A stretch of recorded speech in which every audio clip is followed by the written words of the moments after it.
मुस्लिम विधि में कोई भी व्यक्ति क्या अपने जीते जी अपनी संपत्ति का बंटवारा कर सकता है? जी हाँ दोस्तों, ये सवाल बहुत महत्वपूर्ण है सभी के लिए। क्यों महत्वपूर्ण है? क्योंकि थोड़ी बहुत सभी के पास संपत्ति तो होती ही है और हर व्यक्ति को इस बात की चिंता रहती है कि मेरे बाद मेरी संपत्ति का जो विभाजन है यानी बंटवारा है, वो हमारे वारिसों में सही तरीके से सुचारू रूप से हो जाए। मेरे बाद मेरी संपत्ति को लेकर मेरे वारिसों में विवाद पैदा ना हो।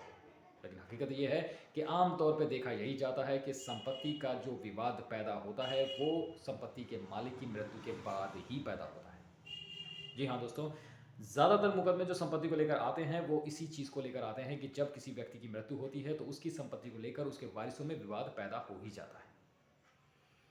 तो आज हम इसी पर बात कर रहे हैं कि मुस्लिम व्यक्ति क्या अपने जीते जी अपनी संपत्ति का बंटवारा कर सकता है? पहला तो सवाल यही आ जाता है।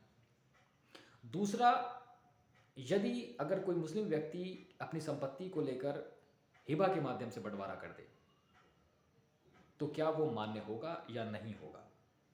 तो सुप्रीम कोर्ट के द्वारा डिसाइड किए गए हम मुकदमे की बात कर लेते हैं। पहले तो हम मुकदमे के फैक्ट की बात कर लेते हैं। मुकदमे के फैक्ट क्या थे? एक सुल्तान साहब थे।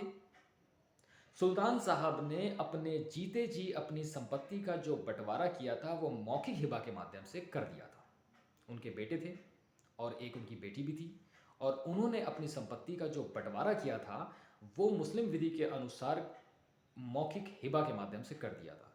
जानकारी के लिए आप लोगों को बता दें कि जो मौखिक हिबा होता है वो मौखिक हिबा मुस्लिम विधि में वैध माना जाता है। तो अब उसमें विवाद कैसे पैदा हुआ उस पर हम चर्चा करते हैं। हुआ कुछ इस प्रकार था कि उनकी जो बेटी थी, उनकी बेटी के जो वंशज थे उन्होंने एक मुकदमा दायर किया ट्रायल कोर्ट में। ट्रायल कोर्ट में जो मुकदमा चला तो वो इस बात को लेकर चला कि जो उनकी बेटी थी, उस बेटी के जो वंशज थे उनका कहना ये था कि सुल्तान साहब ने अपने जीते जी अपनी संपत्ति का बंटवारा मौखिक हिबा के माध्यम से कर दिया था और 1/6 हिस्से की जो मालिक थी वो उनकी बेटी थी और उनकी बेटी का नाम राजस्व अभिलेखों में बहिष्कृत कर दिया गया, यानी उनका नाम नदारत था। राजस्व अभिलेखों का जब उन्होंने मुआयना किया होगा तो उन्होंने ये पाया कि राजस्व अभिलेखों में जो बेटी का नाम है वो मौजूद ही नहीं था। इस बात को लेकर उन्होंने मुकदमा दायर किया और मुकदमा जो ट्रायल कोर्ट में चला तो वो इसी बात पर चला कि सुल्तान साहब ने जो मौखिक हिबा के माध्यम से अपनी संपत्ति का बंटवारा किया था तो उसके तहत उनकी बेटी को 1/6 हिस्से का मालिक बनाया जाना चाहिए था। तो 1/6 हिस्से पर दावा किया गया। ट्रायल कोर्ट ने मुकदमा जो चलाया, ट्रायल कोर्ट में जो मुकदमा चला तो उसमें बेटी के जो वंशज थे उन्होंने तो अपना जो पक्ष था वो स्पष्ट कर दिया, लेकिन प्रतिवादी लोगों ने क्या किया, जो डिफेंस किया, उन्होंने तर्क दिया कि मुस्लिम विधि के अनुसार सुल्तान साहब द्वारा किया गया जो मौखिक हिबा था उसकी आवश्यक शर्तें पूरी ना होने की वजह से वो हिबा वैध नहीं है। ट्रायल कोर्ट में दोनों पक्षों की बहस सुनने के बाद जो फैसला आया तो ट्रायल कोर्ट ने फैसला प्रतिवादियों के हक में सुनाया और वादी जो बेटी के वंशज थे वो मुकदमा हार गए। ट्रायल कोर्ट ने मुकदमा खारिज कर दिया।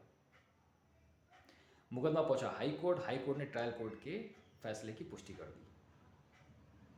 उसके बाद जो अपील करता थे वो सुप्रीम कोर्ट पहुंचे।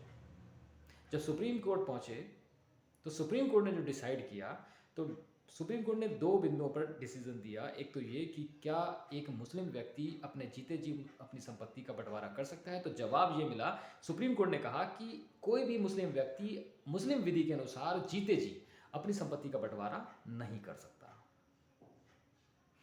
दूसरी बात जो महत्वपूर्ण थी वो ये थी कि सुप्रीम कोर्ट का कहना था कि कोई भी मुस्लिम व्यक्ति अगर अपनी संपत्ति का बंटवारा करना चाहता है अपने जीते जी तो उसके पास सिर्फ एक ही ऑप्शन होता है और वो होता है हिबा। हिबा के माध्यम से कोई भी मुस्लिम व्यक्ति जीते जी अपनी संपत्ति का बंटवारा कर सकता है।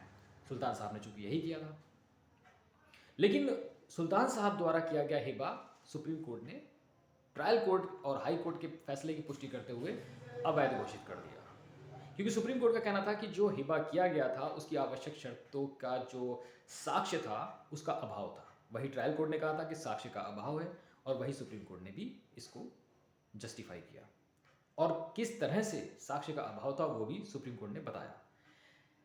जैसा कि सुप्रीम कोर्ट के सामने जो साक्ष्य के रूप में राजस्व अभिलेखों का जो रिकॉर्ड मौजूद था उस रिकॉर्ड के में जो दर्ज था उसका हवाला देते हुए सुप्रीम कोर्ट ने कहा कि राजस्व अभिलेखों में जो शब्द अंकित हैं उसमें यह दिया हुआ था कि सुल्तान साहब का नाम था और उसके आगे लिखा हुआ था कि उनके द्वारा अपनी संपत्ति का किया गया विभाजन।